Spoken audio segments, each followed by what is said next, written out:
Supreme court तशरीह की आड़ में आइन को दोबारा नहीं लिख सकती। इलेक्शन कमीशन ने मखसूस नशिस्तों के फैसले पर सुप्रीम कोर्ट से हुक्म इम्तना मांग लिया। दरखास्त में इलेक्शन कमीशन ने मौक़िफ़ इख्तियार किया कि नज़र-ए-सानी फैसला होने तक अदालती हुक्म पर इम्तना दिया जाए। इलेक्शन कमीशन ने मखसूस नशिस्तों के मामले पर सुप्रीम कोर्ट से रहनुमाई लेने के बाद सुप्रीम कोर्ट की मखसूस नशिस्तों पर अक्सरियती जजेस की 14 सितंबर की वजाहत को भी चैलेंज कर दिया। नज़र-ए-सानी दरखास्त में मौक़िफ़ अपनाया गया कि अदालती फैसले पर ताख़ीर का जिम्मेदार इलेक्शन कमीशन नहीं। अदालत ने तहरीक इंसाफ दस्तावेजात पर इलेक्शन कमीशन से जवाब तलब नहीं किया। वजाहत पर नज़र-ए-सानी की जाए। मखसूस नशिस्तों के लिए PTI ने आज ही सुप्रीम कोर्ट को हुक्म जारी करने की दरखास्त कर दी। तहरीक इंसाफ के चेयरमैन बैरिस्टर गौहर अली खान ने कहा कि सुप्रीम कोर्ट से दरखास्त है कि पार्लिमान और जमहूरियत के लिए अहम वक्त है, अदालत आज ही वाज़े ऑर्डर जारी करे ताकि हमें नशिस्तें मिल सकें। इलेक्शन कमीशन मखसूस नशिस्तों का नोटिफिकेशन जारी करे। सुप्रीम कोर्ट एक बार फिर इलेक्शन कमीशन को वजाहती ऑर्डर जारी कर दे। इलेक्शन कमीशन ने 8 मीटिंग्स की जो बदनीयती पर मबनी थीं। आईनी तरमीम में फाइज ईसा जैसे शख्स को सपोर्ट नहीं कर सकते। JUI ने ऐलान कर दिया। JUI के मरकजी सेक्रेटरी जनरल और रुकन कौमी असम्बली मौलाना अब्दुल गफूर हैदरी ने पार्लियामेंट हाउस में सहाफ़ियों से गैर रस्मी गुफ्तगू करते हुए कहा कि काजी फाइज ईसा ने मुबारक सानी केस में जो फैसला दिया वो जानबूझ कर दिया, जो कि कौम के दबाव पर वापस हुआ। आईनी तरमीम में हम ऐसे शख्स को कैसे सपोर्ट कर सकते हैं। आईनी तरमीम के हवाले से हुकूमत को इतनी जल्दी थी कि इत्तेहाद में शामिल जमातों को भी एतमाद में नहीं लिया गया। मौलाना अब्दुल गफूर हैदरी ने कहा कि हम असूलों को छोड़कर गवर्नर जैसे ओहदों के लिए अपना मौक़िफ़ नहीं छोड़ सकते। एस्टैब्लिशमेंट की दिलचस्पी मौजूदा तरमीम में कितनी थी, हुकूमत को इस हवाले से पता है। हुकूमत आईनी तरमीम के लिए पुरुमीद आईनी पैकेज अगले हफ्ते पार्लियामान में पेश किए जाने का इम्कान पैदा हो गया। सेनेट में पाकिस्तान मुस्लिम लीग नून के पार्लिमानी लीडर इरफान सिद्दीकी ने सहाफ़ियों को बताया कि आईनी पैकेज अक्टूबर के पहले हफ्ते में ऐवान में पेश किया जाएगा। खास तौर पर सेनेट में मौलाना फजलुर रहमान की हिमायत के बगैर आईनी तरमीम का मंजूर होना मुमकिन नहीं। मुजव्वज़ा आईनी अदालत की नौइयत वफाकी और इसमें तमाम सूबों की नुमाइंदगी होगी।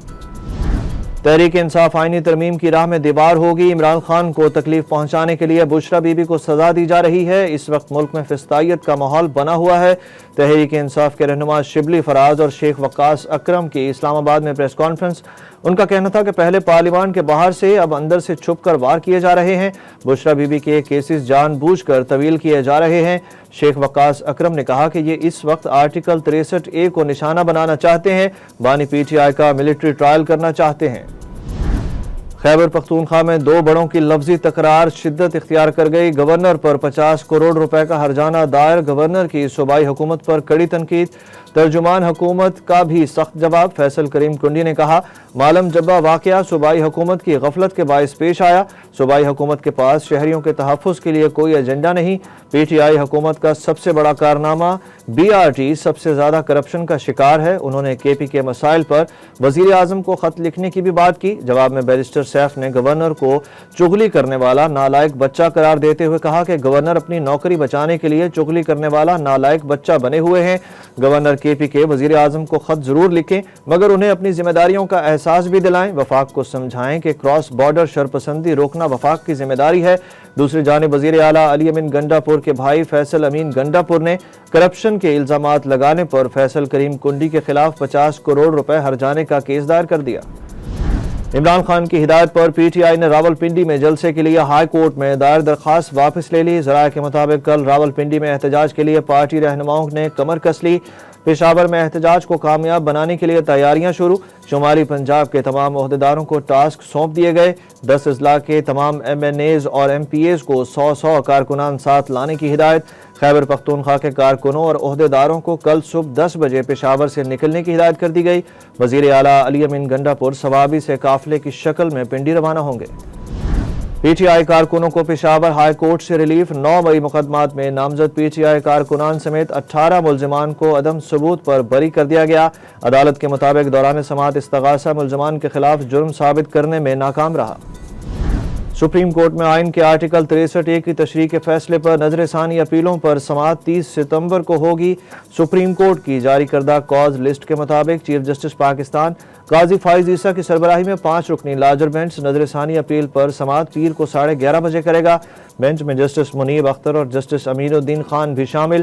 سابق چیف جسٹس عمر عطا بندیال کی سربراہی میں 5 رکنی لارجر بینچ نے فیصلے میں قرار دیا تھا کہ پارٹی پالیسی کے خلاف رکن اسمبلی کا ووٹ شمار نہیں ہوگا، وہ نااہل بھی ہو جائے گا۔ خیبر پختونخوا حکومت کو IMF کے ساتھ معاہدے کے چند نکات پر اعتراض تحفظات کا اظہار کر دیا۔ مشیر خزانہ خیبر پختونخوا مزمل اسلم کے مطابق کابینہ اجلاس میں قومی مالیاتی معاہدے کے بعض نکات پر تحفظات کا اظہار کرتے ہوئے وضاحت طلب کی ہے۔ صوبائی کابینہ نے تحفظات وفاقی حکومت کو بھیجنے کی ہدایت کی ہے۔ تحفظات پر وفاقی حکومت کی وضاحت وزیر اعلیٰ KPK کو پیش کی جائے گی۔ پاکستان کے خلاف ٹیسٹ سیریز شروع ہونے سے قبل انگلینڈ کے لیے بری خبر آ گئی۔ انگلش کرکٹ ٹیم کے نوجوان فاسٹ بالر جوش ہل انجری کے باعث دورہ پاکستان سے باہر ہو گئے۔ انگلینڈ کی ٹیم 3 ٹیسٹ میچز کھیلنے کے لیے اگلے ماہ اکتوبر کے آغاز میں پاکستان آئے گی۔ دونوں ٹیموں کے درمیان پہلا ٹیسٹ میچ ملتان میں 7 سے 11 اکتوبر تک کھیلا جائے گا۔ انگلینڈ کا 30 رکنی دستہ 2 اکتوبر کو ملتان پہنچے گا۔ اداکارہ نازش جہانگیر مشکل میں پھنس گئیں۔ دھوکہ دہی کے مقدمے میں سیشن عدالت لاہور نے عبوری ضمانت خارج کر دی۔ اداکارہ نازش جہانگیر کے خلاف لاہور کے تھانہ ڈیفنس سی پولیس نے مقدمہ درج کر رکھا ہے۔ FIR کے مطابق مدعی کا کہنا ہے کہ اداکارہ نازش جہانگیر نے 25 لاکھ روپے اور گاڑی 2 ماہ کے لیے لی تھی مگر واپس نہ کی۔ عدالت نے عدم پیروی کی بنیاد پر اداکارہ کی ضمانت خارج کر دی۔